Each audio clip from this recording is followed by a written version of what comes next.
शेतकऱ्यांविषयीची वर्ध्यामध्ये कमी दरामध्ये कापूस खरेदीवरून शेतकरी आक्रमक झाले।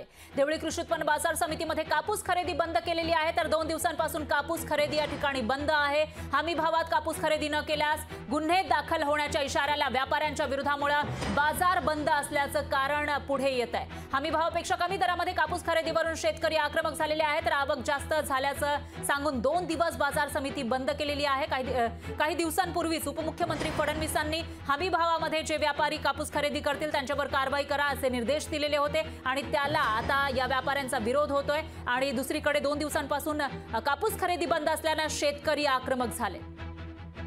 महाराष्ट्र राज्याचे उपमुख्यमंत्री माननीय श्री देवेंद्र फडणवीस यांनी एक घोषणा केली की जे व्यापारी 7,020 रुपये जो कापसाचा हमी भाव आहे, या हमी भावाच्या खाली जे खरेदी करतील त्या संबंधित व्यापाऱ्यांवर गुन्हे दाखल करा। आणि ही बातमी शेतकऱ्यांना कळल्यानंतर काल देवळीच्या कृषी उत्पन्न बाजार समितीमध्ये शेतकऱ्यांनी कमी भाव मिळत असल्याचं कारण देत सर्व लिलाव बंद पाडला।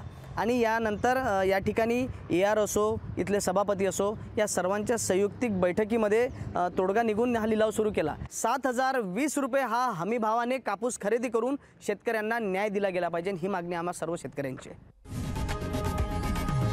लोकशाही मराठी ऐका, पहा, जागरूक रहा।